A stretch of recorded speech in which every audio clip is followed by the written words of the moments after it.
Masih udah nyempetin waktunya untuk hadir di tutoring UAS mata kuliah Sistem Politik Indonesia.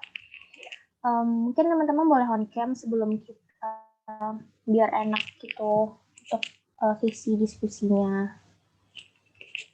Oke. Sebelumnya sih kalau dari hasil survei hasil GIFAM kemarin itu yang paling banyak itu adalah dari 21 aku lihat Sistem Politik Indonesia. Jadi sama kayak sebelumnya, yang UTS juga Sistem Politik Indonesia dan matkul Prof. Nah, untuk sistem dari Sistem Politik Indonesia sendiri untuk UASnya sama kayak sebelumnya berupa soal, dan tentunya karena ini itu UAS, otomatis memang soalnya itu sangat banyak dan juga ada cabang-cabang dari pertanyaannya itu kayak gitu. Nah, untuk Sistem Politik Indonesia mungkin langsung aja ya. Oh ya, sebelumnya kenalin aku Azila Zahira dari HM Ilpol angkatan 2020. Teman-teman udah tahu ya. Nah, oke, langsung aja next Desti untuk soal pertama. Nah, untuk soal Sistem Politik Indonesia yang UAS ini tuh ada dua kategori. Ada yang bentuknya itu teori, ada yang bentuknya yang kedua itu implementasi. Nah, ini berdasarkan soal UAS tahun kemarin ya. Nah, itu ada teori, ada implementasinya. Nah, kalau teori ini tuh kayak berupa ya udah kayak materi yang disampaikan oleh Prof. Sebenarnya untuk implementasi juga gitu, cuman kalau yang implementasi itu nanti kita bakalan bikin kayak pie chart dari hasil sistem pemilu, hasil pemilu presiden 2019 kayak gitu. Mungkin teman-teman ada disuruh kayak tugas bikin itu ya bikin pie chart, terus diagram pemilu gitu, kayak partai-partainya berapa yang menang kayak gitu. Nah, untuk yang pertama itu, untuk soalnya yang implementasi ini ada dua diagram gitu. Boleh next untuk yang ini untuk diagram pertama, untuk skema yang pertama, skema yang keduanya boleh di next.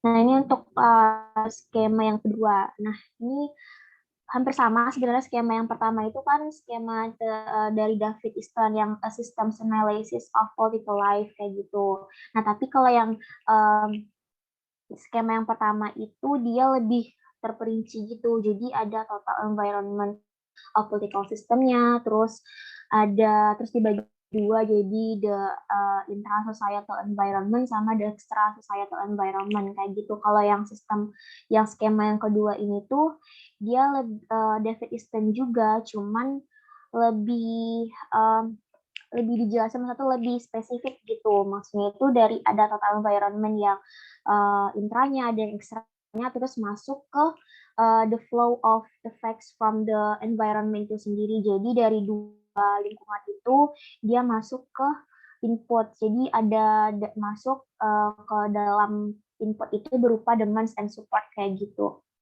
Nah, jadi yang dua ini tuh dari hasil lingkungan dalam dan lingkungan luar ini tuh mereka menuju ke info. Jadi di sini tuh masing-masing dari lingkungan luar dan lingkungan dalam ini tuh berikan masukan dan juga dukungan kepada pemerintah. Nanti pemerintah itu akan mengkonversi, akan memberikan membuat kebijakan-kebijakan gitu. Nah, kebijakan itu berupa outputnya nanti itu akan dikembalikan lagi ke lingkungan dalam dan lingkungan luar seperti itu. Nah, jadi kalau untuk pertanyaan yang pertama itu disuruh kayak kita tuh perhatikan nih tabel dan juga gambar dari buku David Easton yang Systems of Analysis of Political Life itu kayak gitu. Jadi untuk yang pertanyaan pertama itu terangkan di mana terjadinya docking antara kedua skema. Nah, mungkin teman-teman udah tahu yang bahwa memang sistem politik Indonesia itu kan memang berkaitan dengan yang namanya dan memang sistem politik Indonesia itu sebelum kita sistem politik Indonesia memang aku jelasin terlebih dahulu apa sih sistem politik itu. Nah, sistem politik itu kan memang negara itu sendiri plus ditambah dengan interaksi interaksi antar unsur-unsurnya yang punya cara pandang tertentu atau pendekatan tertentu yang bisa melihat interaksi di dalam negara tersebut. Nah, interaksinya itu berupa apa? Nah, interaksinya itu berupa warga negara, terus antar penduduk dengan wilayahnya, terus yang melahirkan. Nah, nanti antar warganya itu bisa melahirkan namanya dinamika kayak gitu. Nah, interaksi warga negara dengan pemerintah atau sebaliknya pemerintah dengan warga negara itu sendiri kayak gitu. Nah, jadi sistem politik itu adalah negara itu sendiri yang nantinya itu punya 4 pilar. Ya, 4 pilar yang memiliki cara pandang tertentu yang memiliki interaksi, dinamika, dan juga realita itu sendiri, kayak gitu. Nah, boleh next, Desti.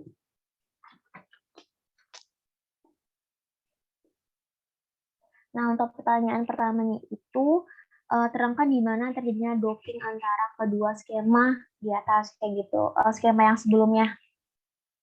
Nah, jadi kan ada 2 skema kan, David Easton yang ada penjabarannya tadi, ada yang intra-societal, ada yang extra-societal, nanti itu yang intranya ada disebut juga ada beberapa turunan lagi, kayak gitu kan. Nah, itu apa sih yang maksud dengan ducking itu sendiri? Nah, ducking itu adanya keterkaitan atau penyatuan atau bisa disebut sebagai apa sih keterkaitan antara kedua skema itu, kayak gitu kan. Nah, kalau untuk keterkaitan antara skema itu kan memang jelas tuh bahwasanya memang kalau kita lihat di antara kedua itu sebenarnya sama-sama sistem politik, akan tapi cuman membedakannya adalah yang skema pertama itu dia lebih menjabarkan sistem politik itu sendiri. Sedangkan kalau yang skema kedua itu dia lebih spesifik. Maksudnya itu lebih spesifik ke dalam negeri itu sendiri. Kalau yang pertama itu ada dijelasin banget tuh turunan dari lingkungan luarnya, terus lingkungan dalamnya juga dijabarin. Nah, kalau yang skema yang kedua itu dia lebih spesifik. Maksudnya itu lingkungan dalam dan lingkungan luar itu saling memberikan masukan dan dukungan, nanti itu masuk ke dalam negara itu, dan negara di dalam yang masuknya itu ke dalam apa namanya pemerintahnya itu. Nah, pemerintahnya itu yang memberikan yang namanya membuat sebuah kebijakan itu, menyaring semua menyaring semua masukan-masukan dan juga dukungan ataupun kritikan dari lingkungan dalam dan lingkungan luar, kayak gitu, baru menghasilkan namanya kebijakan. Nanti itu balik lagi atau feedbacknya itu kembali ke lingkungan dalam dan lingkungan luar, kayak gitu. Jadi itu lebih ke spesifik kayak gitu, lebih spesifik alurnya. Nah, jadi di mana sih letak docking atau keterkaitan atau penyatuan antara kedua skema itu? Nah, kalau kita lihat dari kedua skema itu, kalau yang menjadi docking itu terletak pada the total environment of political systemnya itu, yang dimana itu yang dari total environment itu kan yang dua environment tadi, yang luar sama dalam. Nah, itu memunculkan input berupa demand and support yang akan disalurkan dan dikonversi oleh lembaga oleh lembaga pemerintahan yang memiliki otoritas tersebut. Nah, jadi hal ini kenapa sih gitu? Kenapa yang menjadi docking di kedua sistem atau kedua skema itu terletak pada total environment-nya kayak gitu kan? Kenapa demikian ya? Karena memang skema yang pertama itu penjelasannya itu lebih rinci mengenai total environment yang terdapat pada skema political sistem dari David Easton itu, kayak gitu. Jadi total nanti teman-teman bisa jelasin nih total environment itu terbagi dua, kayak the intra-societal environment itu, terus kayak yang terdiri dari sistem budayanya juga, terus sistem sosialnya, sistem ekonominya gimana, terus sistem teknologinya gimana, terus sistem pendidikannya gimana, dan sistem pertahanan itu gimana, kayak gitu. Jadi di intra-societal itu ya berhubungan dengan sistem-sistem yang ada di negara itu sendiri, kayak gitu. Sedangkan kalau yang extra societal environment itu atau lingkungan yang berada di luar masyarakat Indonesia itu terdiri dari sistem-sistem politik internasional yang turunannya itu seperti individual political system, yang dimana negara itu sebagai unit analisis di dalam sistem negara plus itu. Misalnya kalau teman-teman lihat kalau untuk the extra societal United Nations kayak gitu. Nah, United Nations itu kan dia punya organisasi internasional kan, PBB. Nah, itu PBB, karena Indonesia juga termasuk ke dalam anggota PBB, nah itu bisa menjadi salah satu bentuk dari PBB juga mempengaruhi Indonesia kayak gitu kan. Nah kayak gitu sebenarnya. Dan untuk nanti teman-teman bisa jelasin tuh apa aja sih yang termasuk dalam the intra-societal plus the extra-societal. Jadi yang intinya di sini itu adalah yang termasuk ke dalam ducking atau keterkaitan di mana kedua skema itu terletak itu ya ada di lingkungannya itu, ada di kedua lingkungannya itu, yang dimana kedua lingkungannya itu terdiri menghasilkan yang namanya import, dan itu akan disalurkan kepada lembaga yang memiliki otoritas yang tinggi. Itu sih untuk jawaban yang A. Nanti teman-teman bisa elaborasi lagi gimana kenapa bisa total environment itu menjadi ducking di kedua skema itu kayak gitu. Jadi intinya kayak gitu sih.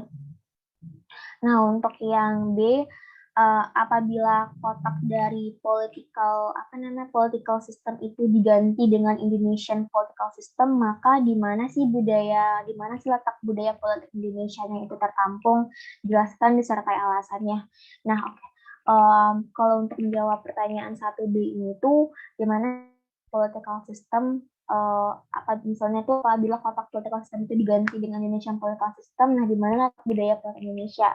Nah memang kalau kita lihat dari kedua sistem itu, sistem politik itu apabila kita ganti dengan Indonesian political system, nah itu letak budaya politik Indonesia itu adalah berada di lingkungan dalam atau intra-societal. Nah kenapa demikian? Karena kan memang political system. Nah, kan ada tuh yang skema yang awal tadi. Skema yang awal tadi, coba teman-teman perhatikan lagi. Pasti teman-teman ada dikasihkan e-book oleh Prof yang e-book dari David Easton itu yang System Analysis of Political Life dari David Easton itu sendiri. Nah, di dalamnya itu memang Indonesian political system itu kan dalam political system itu ada 2 cabang. Ada yang intra, ada yang extra. Nah, budaya politiknya itu di mana? Nah, kalau kita lihat di skema yang pertama, nah yang 1B ini tuh teman-teman bisa lihat di skema yang pertama itu. Jadi, teman-teman bisa lihat kalau misalnya di skema yang pertama itu bahwasanya lihat aja tuh di skema the intra-societal environment kan ada yang namanya ecological system, ada biological system, ada yang namanya itu personality system dan juga social system. Nah, jadi teman-teman bisa lihat, nah di mana sih budaya politik? Nah, budaya politik itu berada di social system itu sendiri gitu. Jadi dari social system itu ada cabangannya lagi kan, ada cultural system, ada cultural system, ada social structure, terus ada economic system kayak gitu. Jadi di social system inilah terdapat yang namanya budaya politik Indonesia itu sendiri kayak gitu.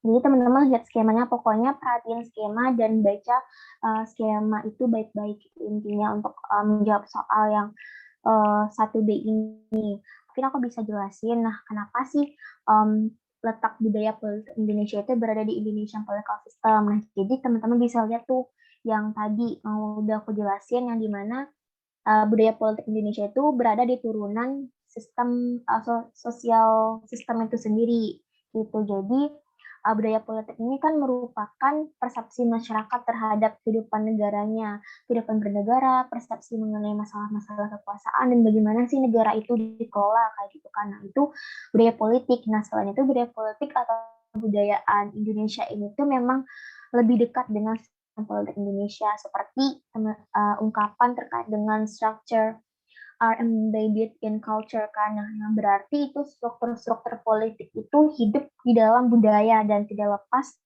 dari budaya politik itu sendiri. Nah, itu bisa teman-teman jelasin tuh di mana sih letak budaya politik Indonesia tertampung. Nah, budaya politik Indonesia tertampung intinya ada di bagian intra-societal environment, itu turunannya ada yang disebut dengan social system. Nah, social system ini terbagi lagi tuh. Nah, social system ini, di social system inilah itu terdapat yang namanya budaya politik, ekonominya juga ada, terus struktur-strukturnya itu juga ada. Jadi, intinya kayak gitu. Nah, jadi balik lagi, kemudian gambaran mengenai budaya politik Indonesia ini masih teman-teman bisa kasih penjelasan juga kan nih, dijelaskan secara alasannya kenapa kan.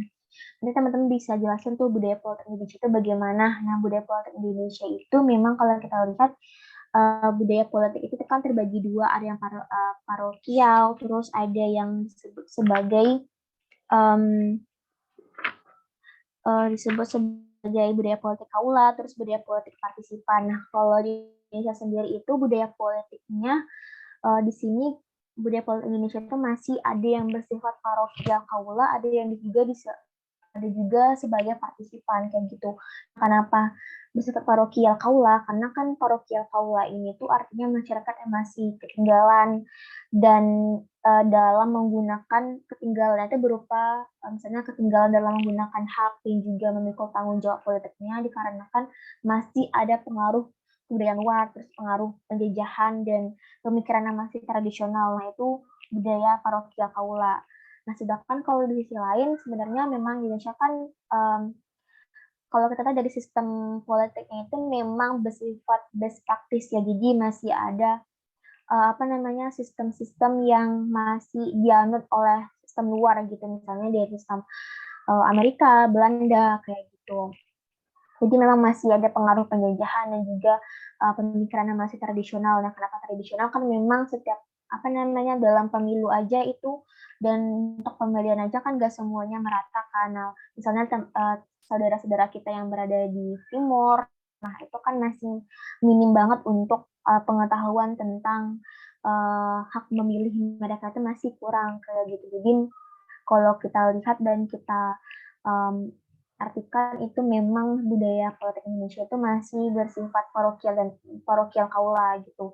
Tapi di sisi lain memang budaya politik Indonesia itu juga menganut budaya politik partisipan karena kan memang masyarakat itu aktif dalam berpolitik, punya kemandirian juga, terus memiliki opini kan, dan disertai dengan pendidikan yang tinggi juga. Nah, itu di sisi lain, walaupun beberapa daerah Indonesia masih ada yang ketinggalan, tapi juga di satu sisi mereka juga punya aktif dalam berpartisipasi dalam memilih gitu, dalam pemilu gitu sih sebenarnya. Nah, jadi pada intinya untuk menjawab yang penting intinya itu teman-teman bisa jelasin tuh apabila kotak political system itu diganti dengan Indonesian political system, maka di mana sih letak budaya politik Indonesia itu tertampung? Ya tertampung itu ada di intra societal environment dan intra societal environment itu ada turunannya lagi yang disebut sebagai social system dan budaya politik Indonesia itulah yang berada dan budaya politik Indonesia inilah yang berada di social system itu kayak gitu. Jadi intinya kayak gitu sih untuk jawab yang 1B. Kalau teman-teman masih ngerasa penjelasan aku kayak berbelit-belit boleh di itu aja boleh langsung raise hand terus tanya aja nggak apa-apa. Terus yang 1C next boleh di next. Nah 1C ini tuh pertanyaannya dari kedua sistem di atas, di manakah politik luar negeri Indonesia dapat kita letakkan? Terangkan alasannya. Ini jelas banget gimana sih politik luar negeri Indonesia itu dapat kita letakkan dari kedua skema itu. Nah, kalau untuk menjawab ini ya tentu saja dari dalam skema di atas bahwa letak Indonesian Foreign Policy itu atau kebijakan luar negeri Indonesia itu adalah di bagian kiri bawah, yaitu terletak pada lingkungan extra societal. Kalau kita lagi skema yang kedua kan itu teman-teman lagi tuh skema yang keduanya itu skema yang kedua yang David Easton yang kedua itu di mana kan di atasnya itu adalah kalau kita lihat di skema yang pertama itu kebijakan luar negeri Indonesia itu berada di kiri bawah yaitu terletak pada lingkungan extra societal atau extra societal environment yaitu pada sistem-sistem politik yang ada di berbagai negara yang ada di dunia. Nah, jadi intinya gimana sih letak foreign policy Indonesia itu sendiri ya terletaknya itu adalah di lingkungan extra societal atau extra societal environment kayak gitu. Nah, karena kan lingkungan ekstra societal ini kan merupakan bagian dari lingkungan fisik kan, serta sosial yang terletak di luar batasan sistem politik Indonesia itu sendiri gitu. Yang dimana kalau kita lihat memang kebijakan luar negeri itu kan memang berfokus kepada luar negeri, bagaimana sih hubungan Indonesia dengan negara lain kayak gitu kan, kebijakan luar negerinya kan. Kalau kita lihat kebijakan luar negeri Indonesia itu kan kebijakan politik bebas aktif, yang dimana mereka bebas dan aktif untuk misalnya diaktif di forum-forum internasional seperti forum PBB kayak gitu. Terus mereka juga bebas untuk nggak memilih atau bersifat netral terhadap berbagai pihak yang berkonflik kayak gitu. Itu kan kebijakan luar negeri Indonesia, kebijakan bebas aktif. Nah, mereka di sini Prof cuma nanya di mana sih letak dari foreign policy itu gitu kan ya. Ya terletaknya di extra societal environment kayak gitu. Cuman jelasin itu sebenarnya intinya ya terletak di letak extra societal environment. Jadi teman-teman bisa jelasin tuh kenapa kayak demikian gitu.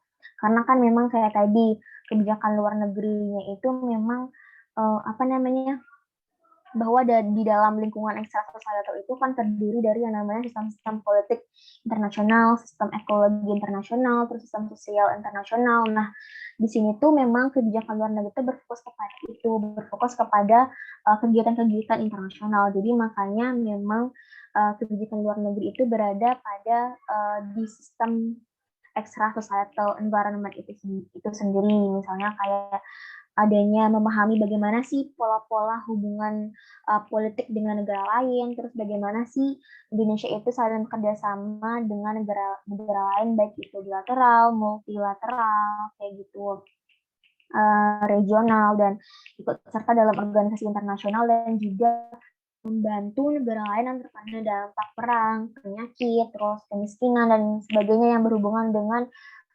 hal-hal kemanusiaan kayak gitu. Jadi intinya di sini kebijakan luar negeri Indonesia itu ada pada lingkungan extra societal environment, khususnya dalam the international political system tadi, sistem-sistem political internasional gitu. Jadi teman bisa lihat untuk jawab 1C ini teman-teman bisa lihat dari skema yang pertama kayak gitu. Terus yang 1D kemudian Indonesian Public Policy akan menjadi pakan balik kemanakah kayak gitu kan. Nah, Indonesian Public Policy ini tuh atau kebijakan publik Indonesia itu akan menjadi pakan balik ini sama kayak feedback, umpan balik. Pakan balik itu sama kayak feedback kemanakah kayak gitu kan.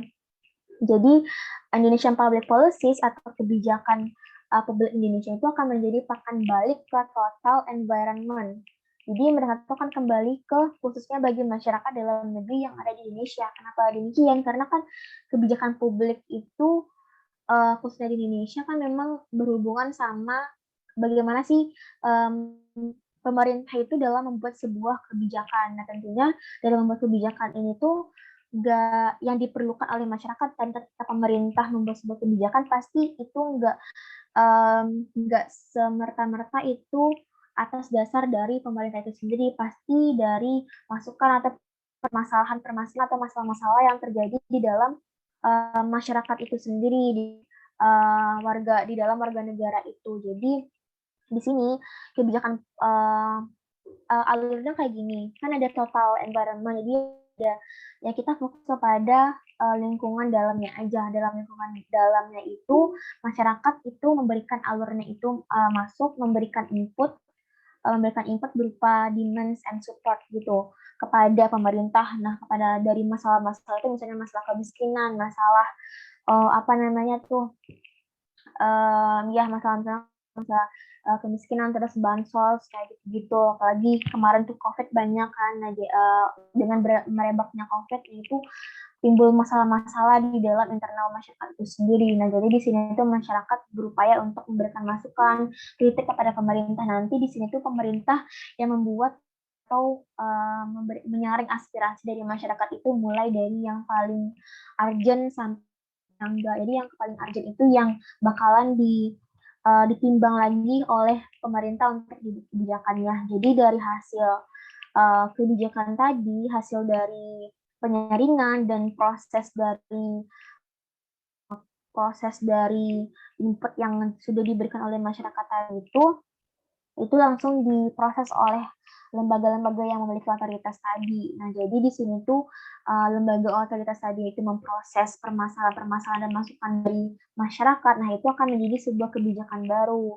Nah, kebijakan baru lain disebut dengan Indonesian Public Policy atau kebijakan politik Indonesia itu. Nah, nanti kebijakan publik yang sudah dibuat oleh pemerintah, kebijakan yang sudah dibuat oleh pemerintah itu akan disalurkan lagi ke dalam masyarakat. Itu akan berupa saja berupa peraturan, kebijakan tadi berupa peraturan, berupa undang-undang, berupa apa namanya tuh berupa kayak gitu berupa perjanjian, undang-undang, peraturan kayak gitu. Nah, itu nanti diberikan oleh sudah diresmikan baru diberikan oleh masyarakat, baru di masyarakat apa namanya harus menjalankan peraturan yang sudah dibuat tadi kayak gitu oleh pemerintah. Dan jadi itu akan diberikan lagi feedbacknya itu berarti itu adalah untuk masyarakat. Jadi kayak gitu. Jadi itu adalah disebut dengan Indonesian Public Policy atau kebijakan publik Indonesia itu sendiri. Nah, kemudian kan um, misalnya kemudian input tersebut dikonversi oleh lembaga otoritas. Nah, ketika input tersebut sudah dikonversi, di lembaga otoritas dan akhirnya itu mengeluarkan misalnya kebijakan pemberian dana kesehatan yang ditujukan bagi rumah sakit dan juga puskesmas gitu yang ada di daerah tersebut sehingga alurnya itu atau feedbacknya itu dari Indonesian Public Policies itu kembali lagi kepada masyarakat kayak gitu. Jadi intinya itu adalah kemudian Indonesian Public Policies ini tuh akan menjadi pakan balik kemanakah ya, akan menjadi pakan balik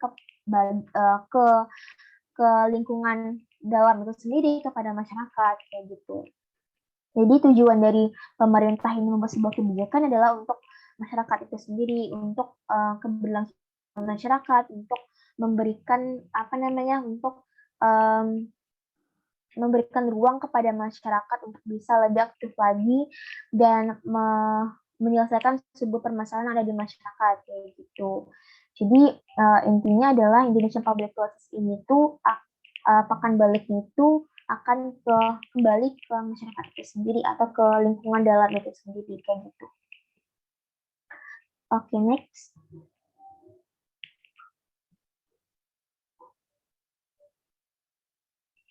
Nah, untuk yang tadi kan untuk teorinya. Untuk teori, nah sekarang itu adalah implementasi soal implementasinya atau pertanyaan dari learning by doing kayak gitu. Karena praktiknya dengan seksama diagram di bawah ini. Nah, mungkin teman-teman sudah sangat dijelaskan oleh Prof terkait dengan skema ini atau diagram ini. Dimana mulanya itu dari rakyat warga negara itu menuju ke alurnya ke arah kiri. Nah, dari rakyat warga negara ini tuh mereka menyalurkan aspirasi mereka itu kepada organisasi kemasyarakatan seperti partai politik, terus dari partai politik ini tuh mereka juga ada yang disebut sebagai pemilu, ada pas pemilu. Nah, dari pemilu inilah masyarakat menyuarakan hak mereka gitu. Dari hasil tersebut, dari organisasi kemasyarakatan itu muncullah yang disebut dengan lembaga struktural, lembaga struktur. Nah, lembaga suprastruktur inilah yang disebut sebagai misalnya DPR, DPR, Presiden, MA, Mahkamah Konstitusi, terus Komisi Yudisial, terus Badan Pemeriksa Keuangan, DPD, dan sebagainya. Kayak gitu menteri-menteri itu berada di lembaga suprastruktur. Nah, sementara kalau rakyat, terus organisasi kemasyarakatan ini tuh berada di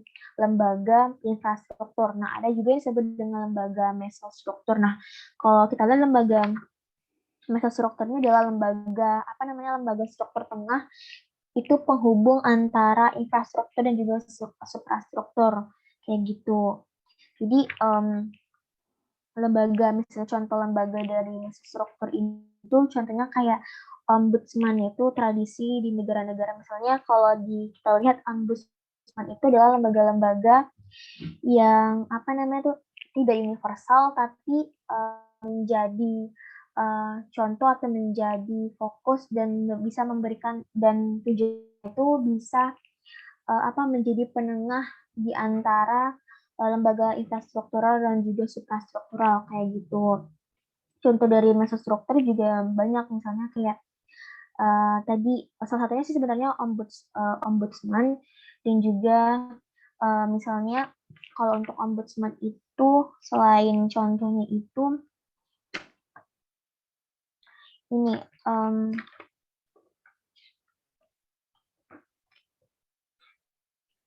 ya misalnya ada KPU, terus juga ini ada Komisi Nasional HAM. Nah, Komnas HAM itu juga termasuk ke dalam lembaga amnesti struktural kayak gitu. Nah, jadi balik lagi mungkin teman-teman nih udah jelasin banget ya tentang skema ini awalnya bagaimana, yang mulanya dari rakyat, terus rakyat juga di sini rakyat meletakkan suaranya itu kepada organisasi kemasyarakatan. Nanti organisasi kemasyarakatan dari aspirasi dari masyarakat itu menuju ke dan menghasilkan yang namanya misalnya lembaga-lembaga suprastruktural tadi, dan suprastruktural ini tuh yang berada di rakyat, karena kan rakyat memegang peranan penting di dalam pemerintahan Indonesia kayak gitu. Next.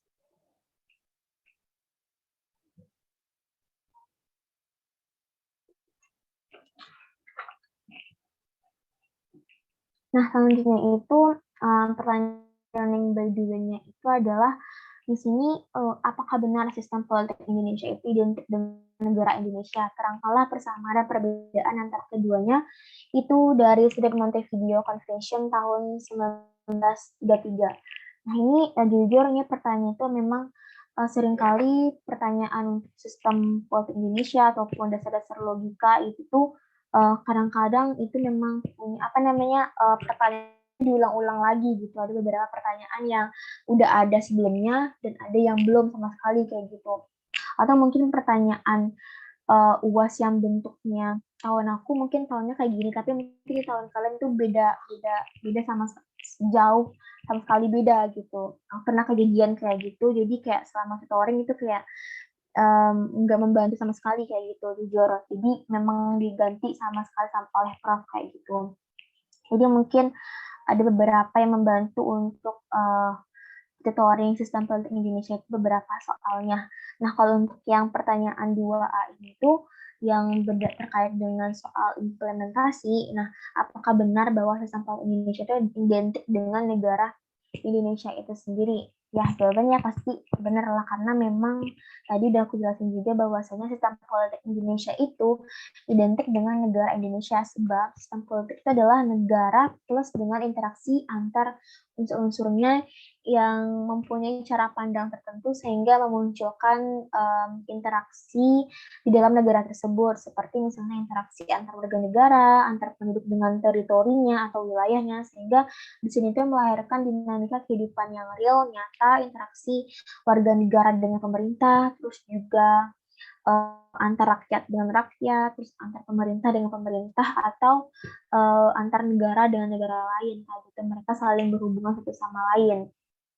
Jadi itu teman-teman, jadi apakah benar sistem politik Indonesia itu identik dengan negara Indonesia itu sendiri? Ya, jawabannya benar. Nah, terus terangkanlah persamaan dan juga perbedaan antara keduanya jadi sudut Montevideo Convention. Nah, kalau untuk persamaannya itu sendiri, kalau aku jawab dulu, memang menurut konvensi Montevideo Uruguay yang ada di Uruguay itu bahwa ada 4 syarat yang paling esensial dari negara, yaitu ada yang disebut dengan a permanent population, adanya penduduk yang tetap dan tidak berpindah-pindah, yang dimana di sini itu adalah santarnya adalah human.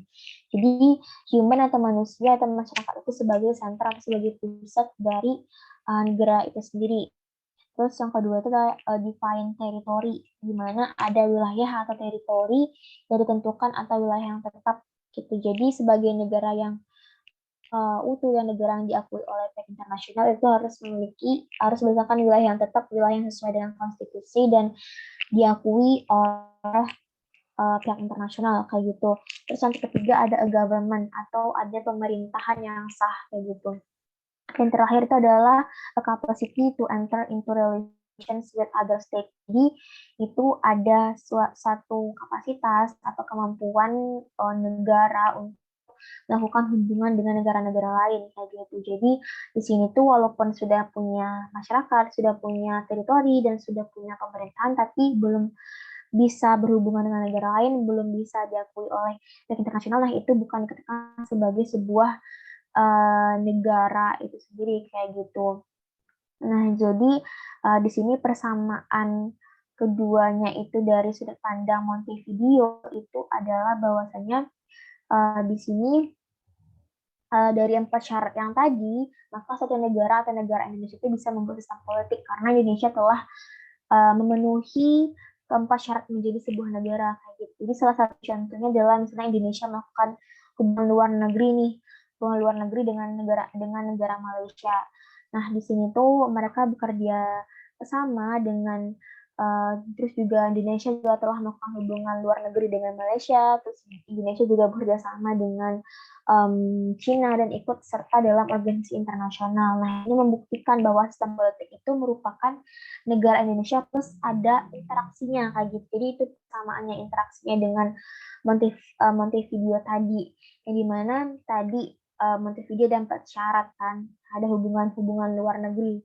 Nah, hubungan luar negeri itu nanti kita korelasikan dengan hubungan Indonesia dengan hubungan negara lain. Jadi gitu dengan adanya hubungan tadi itu membuktikan bahwa Indonesia itu sistem politik Indonesia itu dinamis, bergerak dan saling berinteraksi dengan negara lain dan interaksinya itu misalnya dengan adanya interaksi masyarakat dengan resources atau sumber daya yang ada di luar negeri kayak kita dengan negara lain kayak gitu. Jadi di sini tuh memang um, sistem politik Indonesia itu bisa juga kita sistem politik Indonesia itu juga punya yang namanya founding fathers yang berupaya untuk mengelola dan dan menjaga tatanan yang ada di dalam struktur negara Indonesia itu sendiri. Kayak gitu. Itu adalah persamaan dari sistem politik Indonesia apabila kita kaitkan dengan konvensi Montevideo itu. Sedangkan kalau perbedaan dari sudut pandang Montevideo Convention tahun 1933 itu adalah dari cara kita memandang. Jadi dari cara pemimpin-pemimpin itu memandang atau dari perspektif pemimpin itu dalam menggunakan sistem politiknya. Pasti kan sistem politik di suatu negara itu berbeda-beda kan, tidak sama.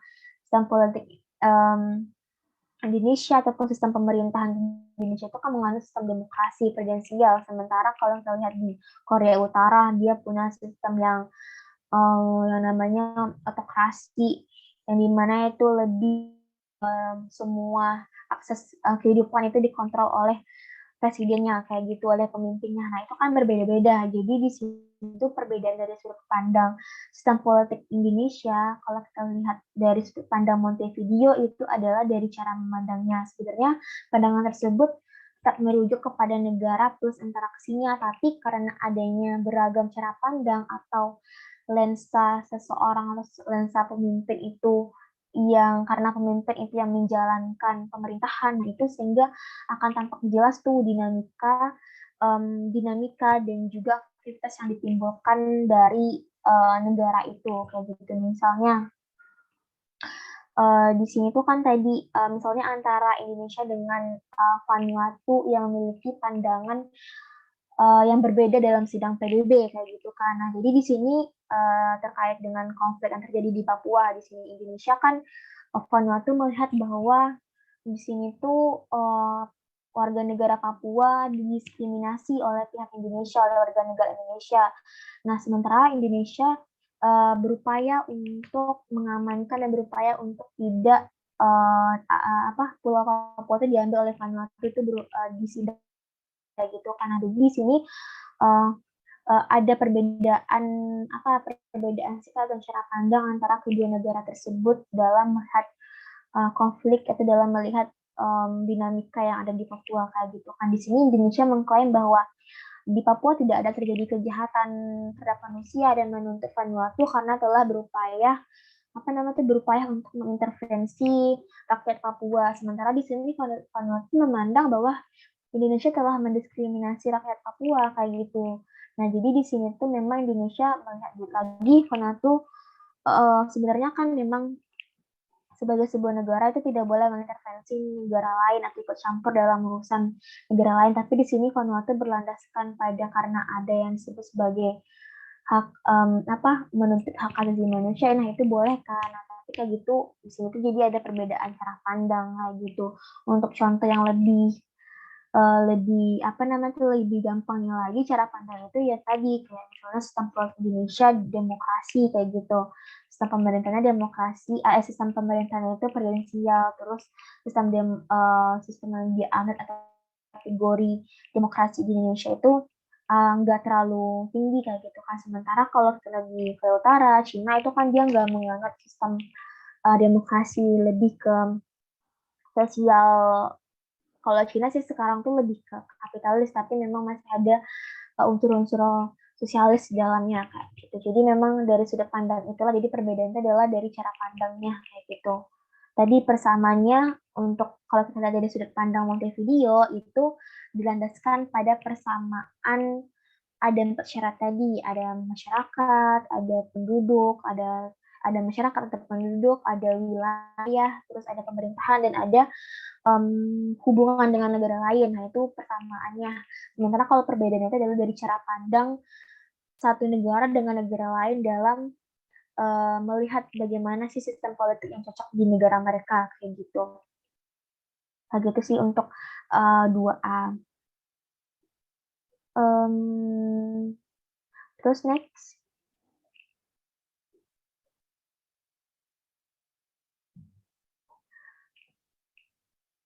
Nah, selanjutnya itu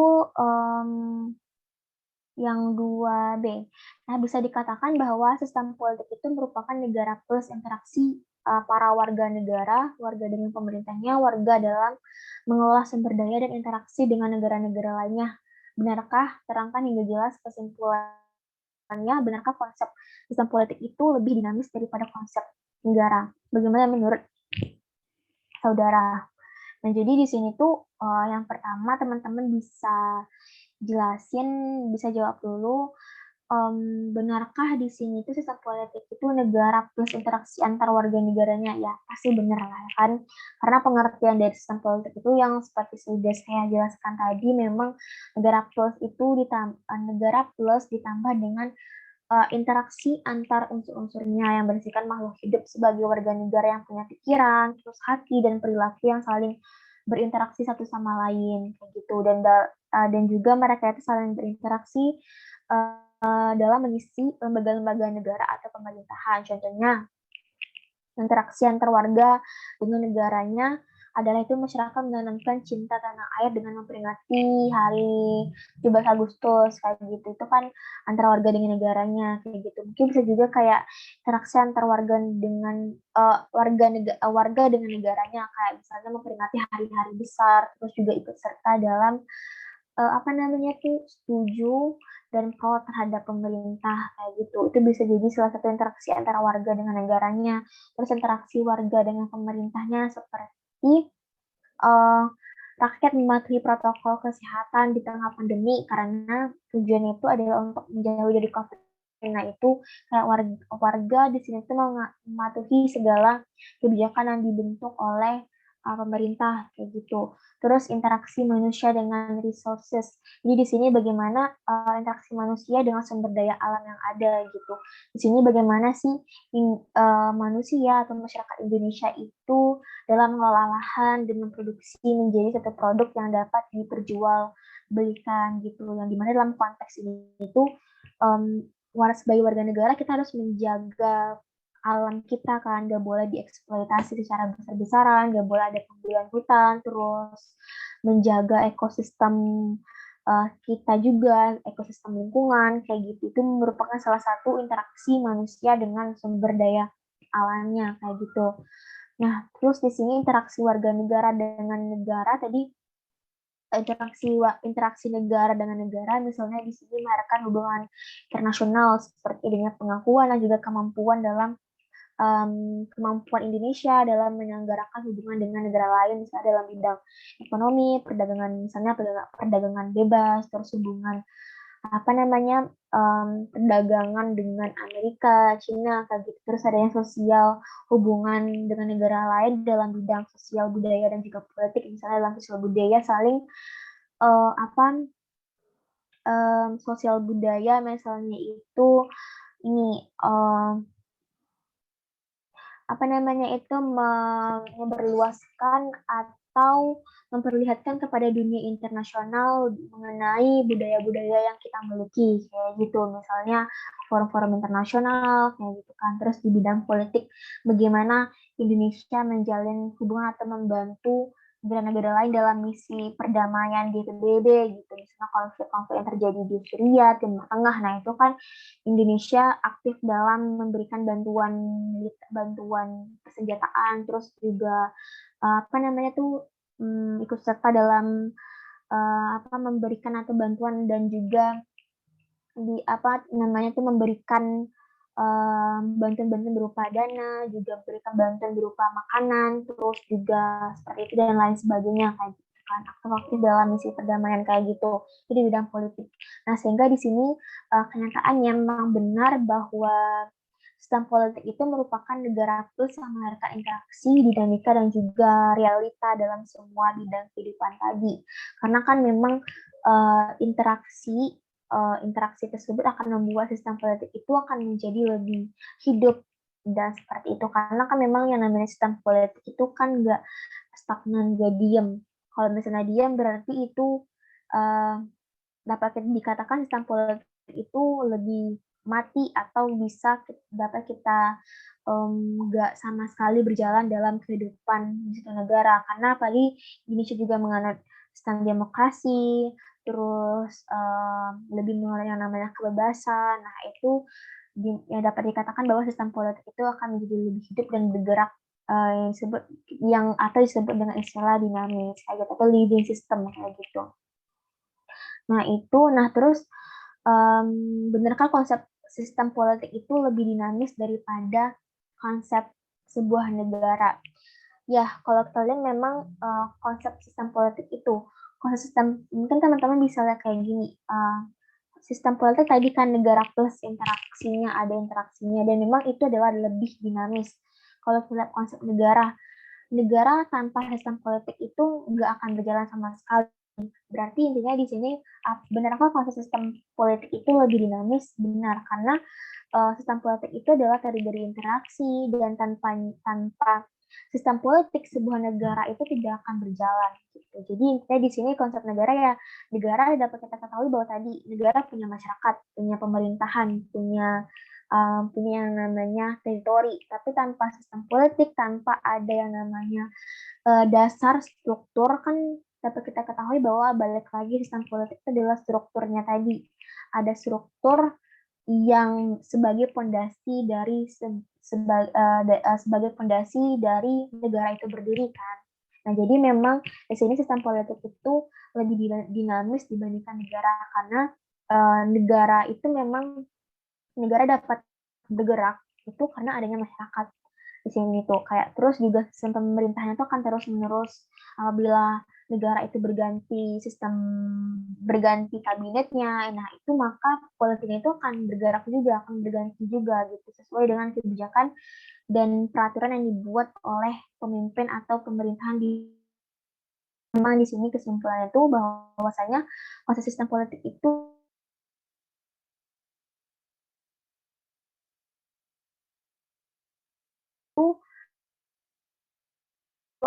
nggak akan berfungsi tanpa adanya sistem politik itu sendiri kayak gitu. Nah, terus selanjutnya adalah next.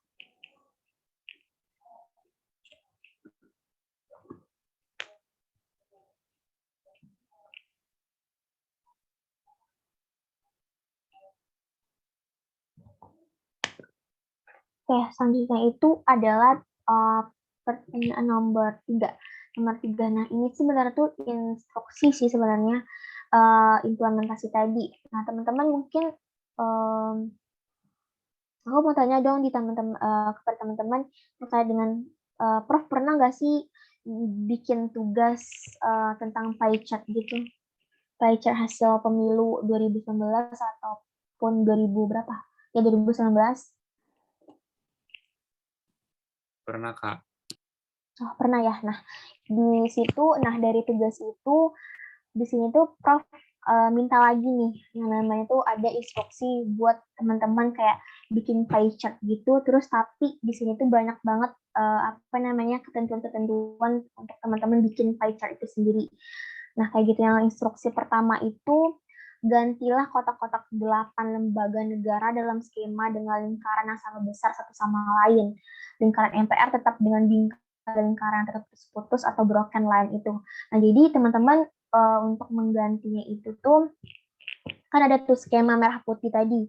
Yang merah putih tadi yang ada lembaga infrastruktur, terus lembaga suprastrukturnya tadi kan, yang lembaga yang skema merah putih tadi. Nah, dari yang skema merah putih tadi, tapi yang di sini yang Prof minta itu adalah kotak-kotak 8 lembaga tadi.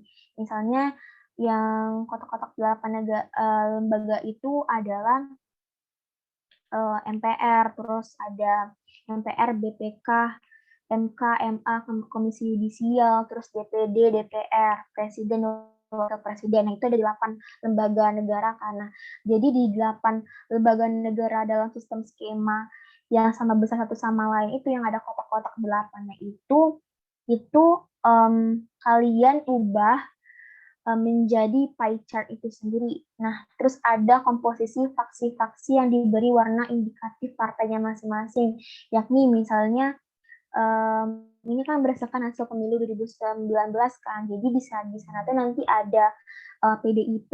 Nah, jadi bikin pie chart itu sesuai dengan warnanya masing-masing. PDIP merah, terus Golkar kuning, Gerindra orange 2, terus Nasdem biru muda, PKB hijau muda, PPP hijau 2 sebagai mayoritas dalam DPR sesuai persentase perolehan kursinya masing-masing. Nah, ke-6 parpol ini itu adalah mayoritas yang mendukung pemerintah atau yang menjadi partai pendukung dari kemenangan Presiden Joko Widodo atau yang mendukung partai PDIP kayak gitu. Nah, kemudian disusul oleh minoritas dalam DPR yang terdiri dari Partai Demokrat. Ini adalah partai oposisi, Partai Demokrat, PKS, terus terakhir PAN. Nah, catatan jumlah anggota DPR hasil pemilu 2019 ini adalah 575. Jadi hasil pemilu di tahun 2019 ini adalah 575. Mayoritas dan minoritas ini jumlahnya 100% kayak gitu. Nah, kemudian pie chart dari butir nomor 3 tadi yang 100% itu setelah ukurannya sesuai dengan ukuran lingkaran DPR dalam skema dipindahkan. Kayak gitu nanti ada contohnya sih, mungkin ini kayak lebih teman-teman pasti bingung kayak gitu kan. Nah, jadi dari udah dibikin nih masing-masing pie chart dari parpolnya PDIP, pie chartnya gimana, terus pie chartnya itu kan. Nah, terus nanti teman-teman pindahin tuh ukurannya ke lingkaran DPR dalam skema itu.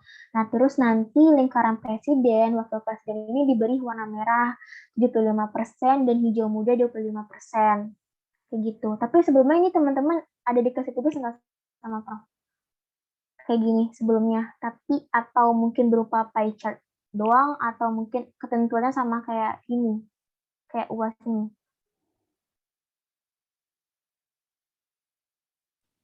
Kak, maksudnya kayak gimana, Kak? Maksudnya itu kan ini sebelumnya teman-teman tadi aku nanya ada dibikin tugas bentuknya itu pie chart kan ada. Nah, tapi ketentuannya sama kayak gini nggak?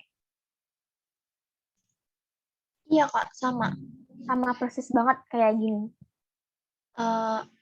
Iya, waktu UTS kemarin disuruh bikin pie chart kayak gini juga, Kak. Oke, berarti lebih nggak apa ya? Maksudnya tuh Prof apa namanya tuh lebih dari tahun ke tahun soalnya pasti bakalan agak sulit juga. Berarti kalian ini kita dapatnya ini pas UAS, tapi kalian udah disuruh Prof pas UTS. Jadi mungkin lebih gampang lah ya. Mungkin jadi nggak terlalu susah juga buat aku jelasin ini. Jadi kayak gitu mungkin untuk ketentuannya kayak gini. Nah, terus berikutnya ini tuh tadi udah lingkaran presiden. Nah, terus terakhir tuh ada lingkaran DPD kan. Lingkaran DPD ini tuh nanti sebanyak 126 anggota, terus dikasih warnanya sesuai dengan ketentuannya kayak gitu. Baru di situ ada lingkaran anggota MPR. Nah, MPR itu kan totalnya itu 575 ditambah 136, jadi sama dengan 711. Nah, buatlah pie chart MPR lalu pindahkan ke posisi kotak MPR. Ya, jadi aku waktu itu sama teman-teman juga kayak, ini gimana sih cara bikinnya kayak gitu kan. Nah, mungkin aku bisa bikinnya kayak gini. Mungkin next sesi ini baru ketentuan 1 sampai 6.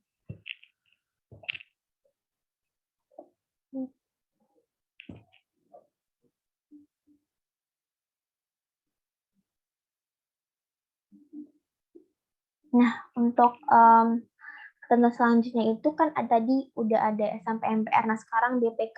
Nah, kalau untuk Badan Pemeriksaan Keuangan ini tuh karena di sini tuh BPK merupakan lembaga negara yang relatif menuntut profesionalisme dalam bidang pemeriksaan keuangan. Nah, kira-kira setengahnya itu 50% putih, namun karena atas dasar undang-undang diusulkan Presiden dan disetujui DPR, maka dianggap saja 50% dari pie chart. Sisanya berwarna pelangi sesuai dengan komposisi DPR itu sendiri kayak gitu. Nah, jadi teman-teman kayak sekreatif mungkin teman-teman untuk ini kan ketentuannya, nanti teman-teman disuruh bikin pie chart masing-masing itu kayak diagram sama pie chartnya. Nah, terus di sini Mahkamah Agung diasumsikan harus netral dan profesional, maka lingkarannya itu 100% putih. Terus Mahkamah Konstitusi anggotanya itu adalah 9, sesuai dengan undang-undang sepertiganya itu 3 orang anggotanya diusulkan oleh Mahkamah Agung. Terus di sini harus berwarna putih. Terus kemudian 3 orang lagi diusulkan presiden yang dapat diasumsikan merah dan 3 orang lainnya itu berwarna pelangi atau DPR gitu kan. Nah, terus KY atau Komisi Yudisial diusulkan oleh presiden atau di fit and proper taste. Ini maksudnya tuh kayak apa namanya itu komisi yudisial ini tuh diusulkan oleh presiden dan memang kalau di sini kan komisi yudisial ini tuh terbentuk karena memang diusulkan oleh presiden gitu. Jadi memang ada yang disebut istilah itu fit and proper test ini tuh kayak apa namanya tuh ada ketentuan-ketentuan yang diusulkan atau yang menjadi ketentuan-ketentuan khusus yang ada di ada ketentuan-ketentuan khusus yang dibuat oleh presiden untuk memilih anggota-anggota komisi yudisial kayak gitu. Nah, maka kira-kira bisa diberi warna abu-abu untuk komisi yudisial ini. Terus setelah learning by doing tadi, nah setelah ketentuan dari nomor 1 sampai 10, setelah learning by doing nih, setelah kita pahami ketentuannya masing-masing, ini lihatlah skema yang wajahnya itu telah berubah. Terangkan apa akibat logis dari kondisi tersebut terhadap stabilitas politik dan perkembangan demokrasi. Terangkan secara mantik. Terus yang ke-12 sistem pemerintahan apakah yang berlaku kayak gitu. Oke, next, Esti.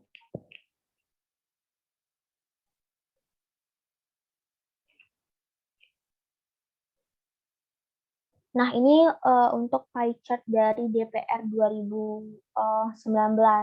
Jadi kan Prof awalnya itu minta, kan dari soalnya itu minta nih terkait dengan ubah yang 8 lembaga tadi, lembaga yang kotak-kotak tadi yang ada di struktur, yang ada di skema merah putih tadi itu ke dalam pie chart.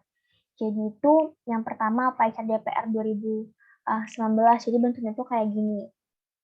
Jadi teman-teman satu-satu bikin tuh kayak pie chart hasil pemilu 2019 kayak gimana. Jadi di sini tuh memang pie chart hasil pemilu teman-teman bisa cantumin, kalau aku dulu cantumin yang ini, pie chart khusus dari DPR 2019 bikin sendiri, yang dimana itu pie chart hasil pemilu partai politik tahun 2019 ini tuh mungkin research ataupun source-nya itu atau sumbernya itu bisa teman-teman cari di internet yang sesuai dengan tahun 2019. Nah, ini kan memang tahun 2019 nih Prof mintanya dulu untuk sesuai ketentuan.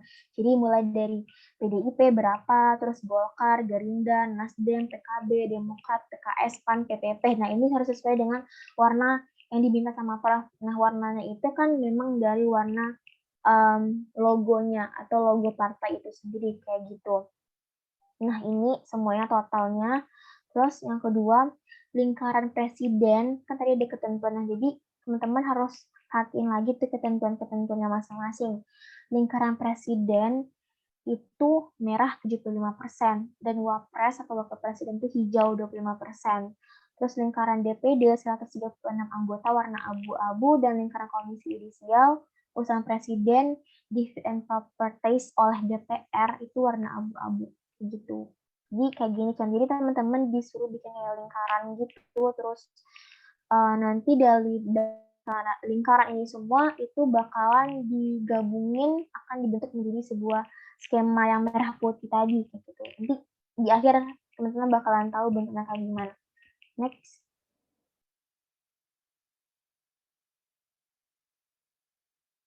Nah, terus yang pie chart MPR. Nah, MPR kayak gini, jadi dibikinnya satu-satu.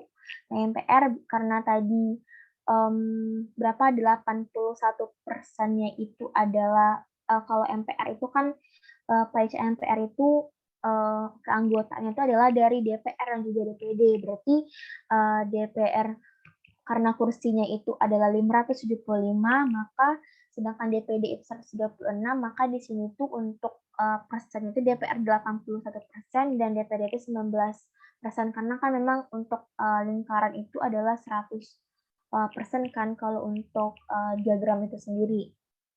Kayak gitu.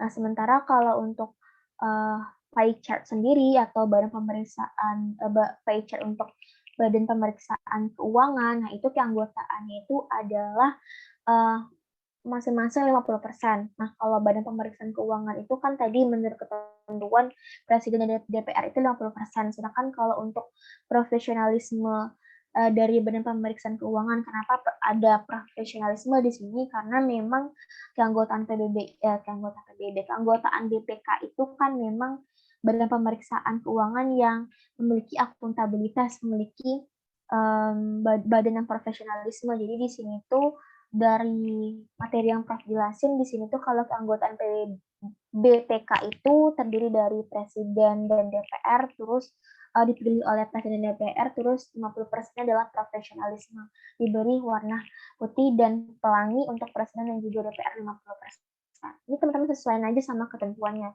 gitu. Terus next.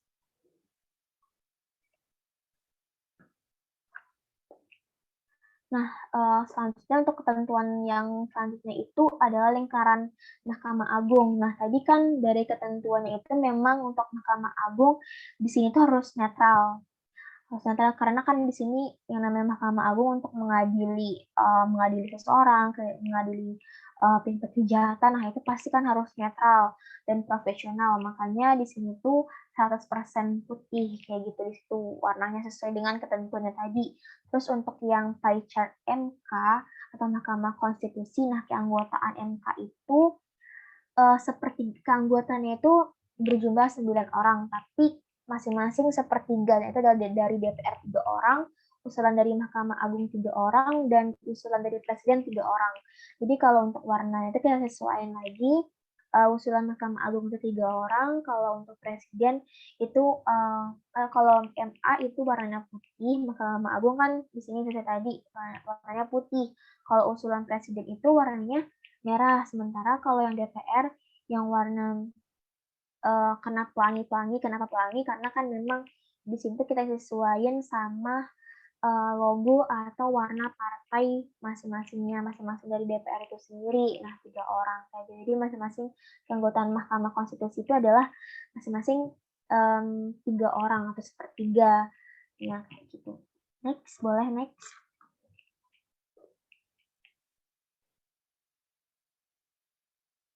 Nah, jadi ini hasil yang terakhirnya kayak gini, guys. Jadi kotak-kotak 8 lembaga negara yang tadi itu sama besar yang di skema lingkaran kotak-kotak tadi nih, lingkaran kotak-kotak yang ada BPK, DPD, DPR, Presiden dan Wapres, terus Mahkamah Agung, Mahkamah Konstitusi, Komisi Yudisial. Nah, itu nanti kita ubah bentuknya menjadi lingkaran kayak gini. Kayak gini sih, pokoknya jadi dari kan udah lihat tuh perbedaan sebenarnya sama, tapi mungkin di sini tuh sesuai dengan warnanya masing-masing kayak gitu. Jadi inilah struktur lembaga suprastruktural setelah diganti menjadi lingkaran kayak gitu. Nah, kenapa ada garis-garis putus-putus dan garis gak putus-putus? Nah, di sini kalau kita lihat garis putus-putus itu kan ada di DPD, ada DPR, ada Presiden sini DPD dan DPR itu berada di bawah, maksudnya tuh di sini dia bekerja sama dengan MPR. Nah, terus di sini MPR memilih presiden juga wakil presiden. Jadi kayak gitu untuk kenapa ada garis putus-putus dan garis tidak putus-putus kayak gitu. Ini untuk hasil akhirnya kotak-kotak 8 negara itu diubah ke dalam bentuk lingkaran kayak gitu. Nah, terus next.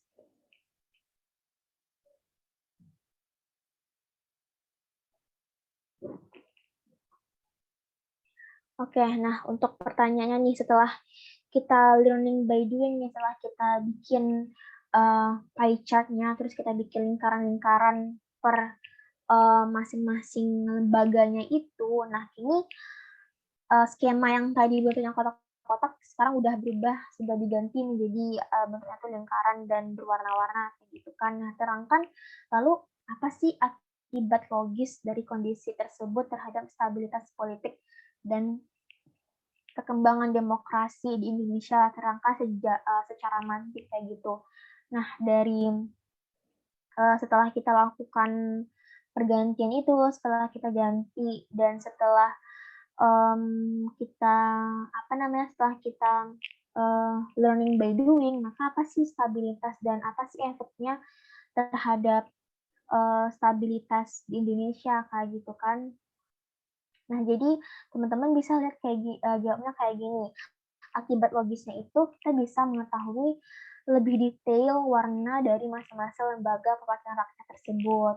Nah, terus di sini kita juga bisa mengetahui jumlah anggota dan juga persentase dari setiap lembaga perwakilan rakyat. Karena kan memang di sini tuh mungkin kayak lebih kritis. Kita jadi di sini jadi disuruh untuk berpikir kritis dan berpikir kreatif gimana sih cara kotak-kotak tadi itu bisa berubah menjadi lingkaran kayak gitu.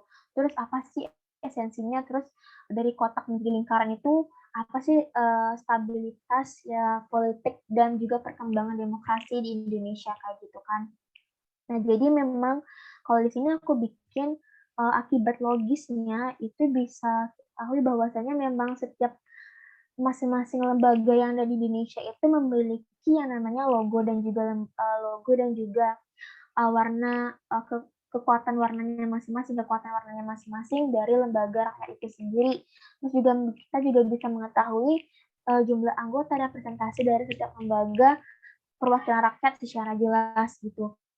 Ini kita juga dari adanya skema sistem politik ini yang memiliki hubungan yang paling erat dari segi politik itu adalah DPR dan juga Presiden. Nah, di sini teman-teman juga bisa jelasin nih dari skema 8 lembaga tadi yang memiliki hubungan yang paling erat dari segi politik itu adalah DPR dan juga Presiden. Kenapa? Karena di sini DPR dan Presiden ini adalah mereka memiliki jabatan yang tertinggi atau memiliki fungsi yang tertinggi gitu. DPR sebagai yang menampung seluruh aspirasi masyarakat. Di sini presiden sebagai lembaga eksekutif yang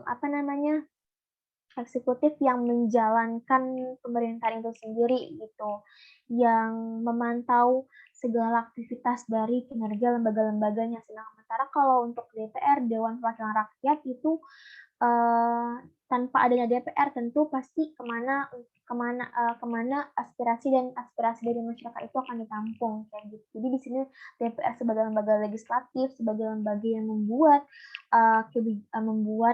sebuah kebijakan-kebijakan kayak gitu.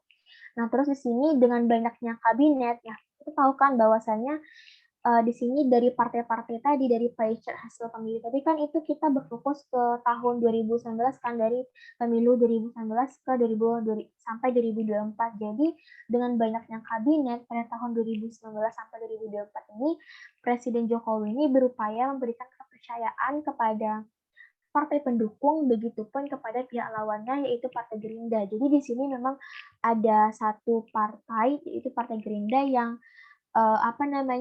Partai Gerindra itu yang awalnya itu menjadi lawan politiknya Presiden Jokowi dengan Bapak Bapak Prabowo. Nah, itu kan mereka saling lawan kan, jadi pihak lawan di masa kampanye mereka, masa kampanye pemilihan presiden. Nah, sekarang itu mereka akan tetapi setelah kemenangan Presiden Jokowi di sini Partai Gerindra yang awalnya itu pihak lawan dari PDIP, nah PDIP dia menjadi pihak pendukung gitu, yang awalnya jadi pihak lawan sekarang menjadi pihak pendukung. Nah, jadi di sini itu memang di sini adanya kepercayaan yang diberikan oleh Presiden Jokowi kepada pihak lawannya untuk menduduki jabatan. Nah, tujuannya itu adalah kita lihat di sini sebagai stabilitas politik. Di sini kalau kita lihat pada masa kepemimpinan dari Joko Widodo di sini tuh beliau memberikan hak juga atau bisa dikatakan pintar dalam hal untuk apa namanya tuh membawa relasi, maksudnya itu bisa memberikan kepercayaan kepada pihak lawan itu untuk bisa masuk ke pemerintahan kayak gitu. Jadi tujuannya itu adalah dengan masuknya pihak lawan di dalam kabinetnya ini adalah untuk mengakumulasikan kekuatan politiknya itu sebesar mungkin. Jadi, mmm, di sini dia bermain sangat, cerdas sekali yang di mana kan memang kalau untuk sangat susah untuk membawa, pihak lawan untuk masuk ke dalam pemerintahan, ke dalam kabinetnya. Tapi di sini dalam, masa masa kepemimpinannya ini, dia malah, membawa pihak lawannya itu masuk ke kabinet dan ini menunjukkan bahwasanya bertujuan untuk membawa atau semakin besarnya kekuatan politik yang dimiliki oleh, mmm Partai PDIP itu sendiri atau dalam masa kepemimpinan Bapak Jokowi itu sendiri kayak gitu. Jadi di sini dia salah satu tujuannya itu adalah juga menghindari terjadinya konflik antar partai politik itu sendiri serta berusaha untuk, menciptakan harmoni dan juga keseimbangan di antara partai politik dan juga lembaga perwakilan rakyat tersebut kayak gitu. Nah, itu adalah tujuan kenapa di sini tuh ada Partai Gerindra yang masuk ke dalam, jajaran kabinet, Presiden Jokowi kayak gitu tahun 2019 sampai 2024 kayak gitu. Jadi, nah selain itu, apa sih yang menjadi akibat logis dari kondisi perubahan 8 lembaga perwakilan rakyat ini dari kotak menjadi lingkaran? Nah, apa sih, stabilitas politik juga perkembangan demokrasinya itu? Nah, kalau kita lihat di sini, mmm apa namanya, kalau kita lihat dari, sistem yang dimiliki pada kepemimpinan dari dari kubu Jokowi ini tuh diupayakan untuk mencapai yang namanya keseimbangan yang baru baik secara internal maupun eksternal. Hal ini tentu membawa dampak positif juga bagi, stabilitas politik dan juga menekan, konflik antar parpol tadi, akan tapi apabila semakin banyaknya partai politik dan jumlah lembaga perwakilan rakyat, maka akan semakin melemahnya fungsi pengawasan dari partai politik itu. Jadi, di sini tuh, sebab kenapa di sini tuh semakin banyaknya partai politik itu akan semakin melemahnya fungsi pengawasan dari partai politik, karena di sini tuh, pasti kebijakan-kebijakan yang dihasilkan itu tidak mendapat masukan dan juga kritikan. Pasti di sini akan banyak, pertentangan dari berbagai aktor-aktor politik itu ketika semakin banyaknya partai politik yang masuk ke dalam sebuah, pemerintahan atau sebuah kabinet kayak gitu. Nah, tapi hal ini juga tentu akan membawa dampak positif juga bagi stabilitas politik dan juga menekan, konflik antara parpol tadi, tapi bentar, mmm, memang ada dampak positif dan juga dampak negatif. Nah, tadi dampak negatif, dengan adanya banyak parpol yang masuk ke kabinet, tahun 2019, 2024 itu pasti apa namanya, banyaknya konflik-konflik tadi kan, dengan konflik-konflik antar parpol, terus tidak efisien dalam mengambil sebuah keputusan, kebijakan, kayak gitu. Sementara, perkembangan demokrasi ini akan semakin bagus apabila lembaga perwakilan rakyat ini tuh dapat mendengarkan, aspirasi, rakyat Indonesia dan memberikan yang terbaik untuk keberlangsungan hidup berbangsa dan juga bernegara, kayak gitu. Kayak gitu sih sebenarnya. Nah terus, dari apa namanya, dari akibat terus, akibat logis dari berubahnya dari kotak ke lingkaran ini itu teman-teman bisa jawab kalau misalnya dari susunan tadi, adanya partai pendukung, terus adanya partai oposisi gitu, dan terdapat banyak partai yang berada dalam pemilihan presiden 2019 dan 2024 kayak gitu. Nah, terus teman-teman juga bisa jelasin tuh, susunan pendukung atau mayoritas awal yang tergambar dalam kabinet, Jokowi 2019. Nah, yang di mana kan kabinet awalnya itu kan PDIP plus Nasdem plus PKB plus PPP. Nah, itu jumlahnya itu adalah 45,91%. Nah, PDIP merupakan pemenang pemilu dengan simple majority yang terbanyak di antara yang lain secara individual. Itu pasti Prof pernah jelasin kan kenapa PDIP itu menang apa namanya tuh simple apa sih majority yang terdapat pada PDIP itu kayak gitu. Jadi di sini tuh PDIP itu merupakan pemenang pemilu dengan simple majority yang terbanyak di antara yang lain secara individual. Nah, setelah Golkar masuk menjadi pendukung, maka PDIP plus Nasdem plus PKB plus PPP plus Golkar itu menjadi 60%. Jadi ada perubahan-perubahan awal nih. Dari yang awalnya cuma 45,91%, ketika Golkar masuk ke dalam partai pendukung, itu menjadi 61%. Sehingga ini sudah mendapatkan majority absolute, yaitu 51% plus 1 suara. Plus minimal 1 suara. Jadi kan belum mencapai 50% kan, karena yang menang di pemilu itu harus mencapai yang namanya 50% plus minimal 1 suara. Tadi PDIP plus Nasdem plus PKB plus PPP itu masih 45,91%. Tapi setelah muncul Golkar itu nambah lagi 1 suara. Jadi itu adalah 60%. Nah, teman-teman bisa lihat di hasil pie chart yang awal, pie chart masing-masing partai politik yang berkompetisi di pemilu 2019 yang awal tadi itu.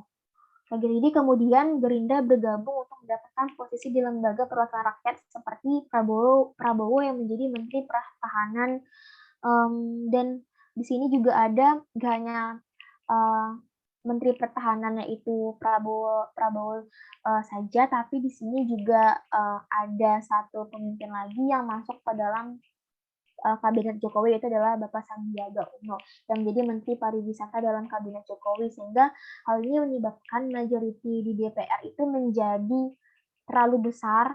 Makanya kalau dalam kata Prof, dalam apa istilah yang Prof berikan itu tambun atau obesity atau gemuk atau terlalu besar gitu. Jadi majority di DPR itu menjadi terlalu besar, makanya oposisi menjadi tidak berarti karena partai politik yang menang terlalu kuat kayak gitu. Jadi memang dengan banyaknya partai politik yang masuk ke dalam sistem pemerintahan pada masa Jokowi itu menjadikan partai politik itu terlalu kuat, dan pihak-pihak oposisi itu tidak menjadi besar juga pengaruhnya kayak gitu, karena memang karena yang awalnya menjadi partai oposisi menjadi partai pendukung gitu ya, dan menjadi salah satu kabinet pada masa pemerintahan Presiden Jokowi gitu.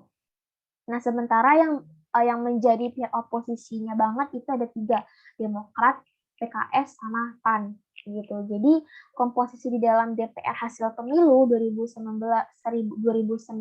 itu menunjukkan bahwa sistem kepartaian yang berlaku adalah sistem multipartai, karena tidak ada satupun partai politik yang dapat menguasai mayoritas mutlak sendiri tanpa kerjasama.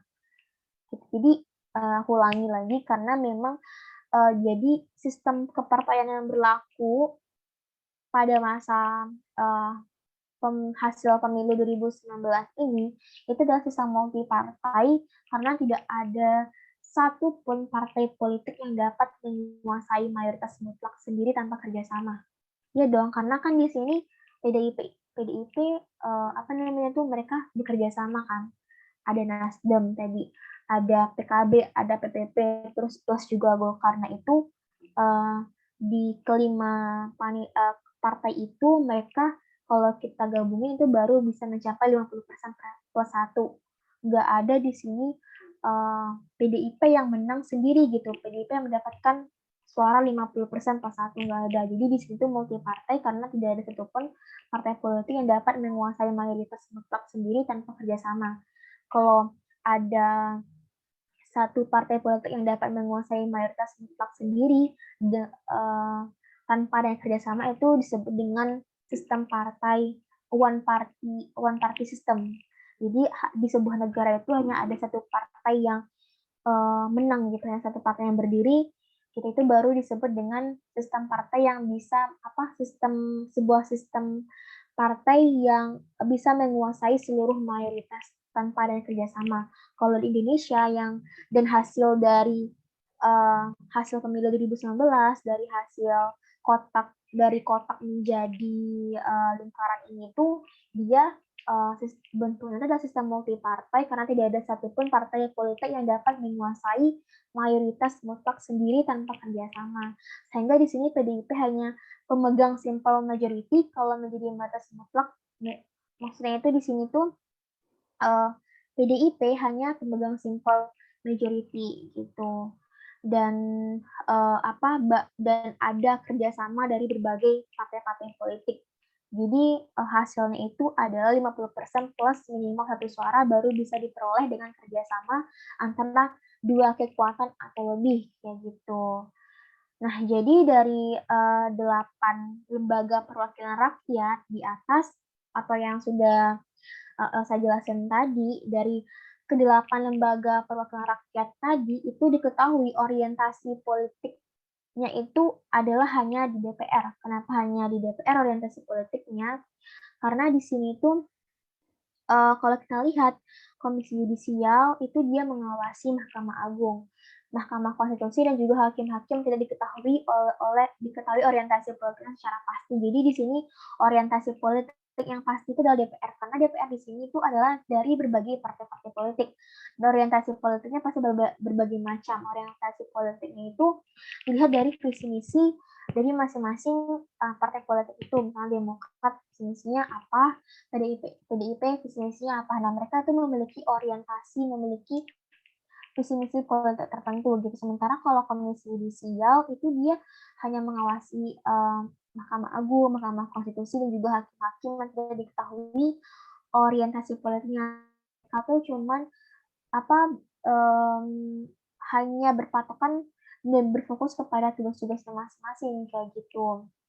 Karena di sini kalau kita lihat Mahkamah Agung itu tidak diketahui warnanya. Tapi kan Mahkamah Agung putih kan. Nah, itu karena mereka harus bersikap netral dan harus profesional dalam menjalankan tugasnya. Misalnya dalam mengadili setiap kejahatan kayak gitu.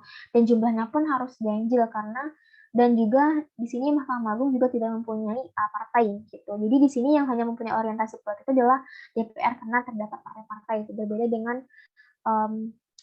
dengan lembaga-lembaga lainnya kayak gitu. Oke, mungkin untuk jawaban yang 12 ini mungkin udah terjawab kali ya. Mungkin kayak gitu untuk bagaimana sih akibat logis dari perubahan bentuk kotak menuju ke lingkaran itu kayak gitu. Jadi kita bisa melihat, oh ini masing-masing masing-masing persentase dari keanggotaan dari masing-masing lembaga kayak gitu. Oh ini fungsi dan juga peran dari masing-masing lembaga gitu. Terus kita juga bisa lihat dari kita ubah yang awal itu kotak menjadi lingkaran, kita bisa tahu bahwasanya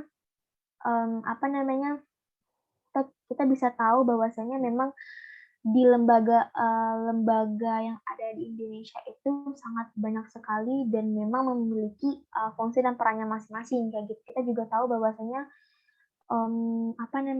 di satu lembaga dengan lembaga lain itu memiliki keterkaitan dan juga memiliki fungsinya masing-masing. Jadi kayak gitu inti dari dan bagaimana sih akibat kondisi terhadap stabilitas politik. Nah, stabilitas politik dan juga perkembangan demokrasi. Kalau kita lihat memang di sini dengan banyaknya lembaga-lembaga yang mengatur misalnya DPR. Nah, itu untuk stabilitas politik tadi udah aku jelasin bahwasanya dengan semakin banyaknya partai politik itu akan menimbulkan konflik, akan menimbulkan perpecahan. Dan dengan dengan bergabungnya partai oposisi ke partai pendukung itu akan menimbulkan yang namanya semakin kuatnya partai partai pemenang kayak gitu dan semakin lemahnya kekuatan yang dimiliki oleh partai oposisi kayak gitu. Jadi kalau dapat kita lihat di sini tuh sebagai negara demokrasi, sebagai esensi dari demokrasi itu kan harus memiliki yang namanya harus memiliki yang namanya sistem harus ada kompetisi di antara partai itu sendiri. Tapi dengan semakin menurunnya partai oposisi itu pasti akan meminimalisir juga kompetisi di antara partai politik itu sendiri. Jadi yang menang kan tetap yang menang kan tetap menang, yang kalah kan tetap kalah kayak gitu. Begitu sih. Jadi untuk itu adalah perkembangan demokrasi. Nah, untuk perkembangan demokrasinya itu juga akan kalau kita lihat di sini apabila DPR dan juga lembaga-lembaga ini memberikan banyak aspirasi kepada masyarakat. Nah, itu pastinya akan meningkatkan demokrasi juga gitu. Tapi kalau sebaliknya di sini, kalau kita lihat di sini kan banyak juga tuh akhir-akhir ini kayak misalnya siapapun yang mengkritik pemerintah itu akan dipenjarakan. Nah, itu bisa jadi salah satu hal menurunnya demokrasi di Indonesia. Jadi balik lagi ke bagaimana sih lembaga yang berjalan di Indonesia itu sendiri, apakah berkembang atau menurun kayak gitu. Mungkin itu aja untuk yang jawaban 12 memang agak panjang, tapi teman-teman bisa lebih menjelaskan tuh lebih mantap, lebih jelas dan lebih baik lagi, lebih terarah lagi sih kayak gitu untuk jawab pertanyaan nomor 12 ini. Terus next.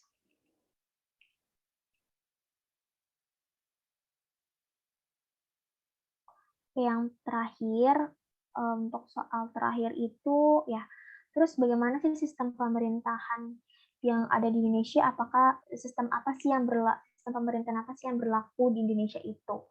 Oke, kalau kita lihat memang dalam sejarahnya itu sistem pemerintahan yang dominan di Indonesia itu pada awalnya kan memang sistem pemerintahan mungkin teman-teman bisa aku jelasin dari sejarahnya dulu.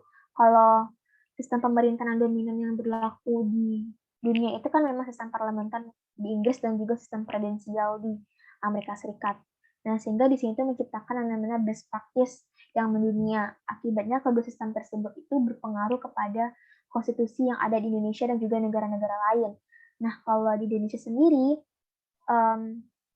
pada akhirnya di Indonesia itu mengenal berbagai macam namanya best practice dalam bernegara, khususnya dalam sistem pemerintahan. Nah, di sini kalau kita lihat memang sistem sejarah yang menunjukkan bahwa di Indonesia itu pernah berlaku berbagai macam sistem pemerintahan sesuai konstitusi yang berlaku.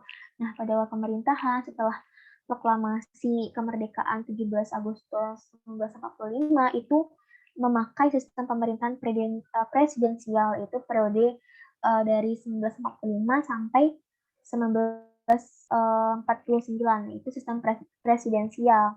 Kemudian terjadi berbagai perubahan, diantaranya sistem pemerintahan presidensial dari 45 ke 49, terus sistem pemerintahan parlementer semu 1949 sampai 1950, terus sistem pemerintahan parlementer dari 1950 ke 59, terus baru berganti lagi ke sistem pemerintahan presidensial zaman Orde Baru sampai 1998, dan baru saat ini yang berlaku karena pada zaman era reformasi itu yang berlaku sampai saat ini itu adalah sistem pemerintahan presidensial gitu.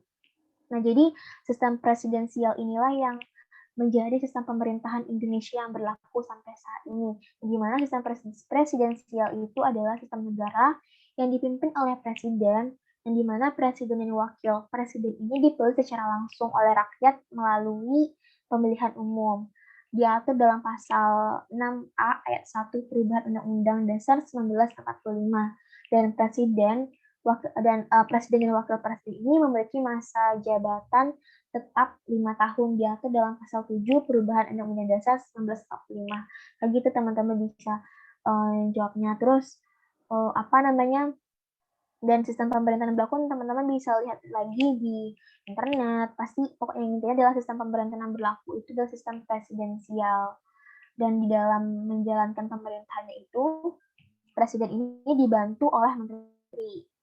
Dan kayak gitu-gitu sih. Dan ada anggota DPR dan ada lembaga-lembaga lainnya kayak gitu.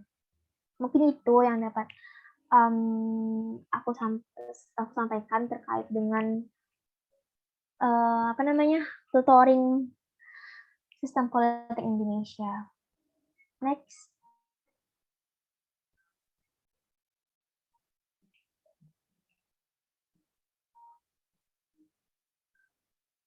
Oke, itu terkait dengan tutoring sistem politik Indonesia. Jadi teman-teman yang ada yang kurang jelas, terus nggak ngerti sama penjelasan aku gitu. Dan boleh ditanyain. Atau mungkin UAS yang lain boleh kata apa? Silakan.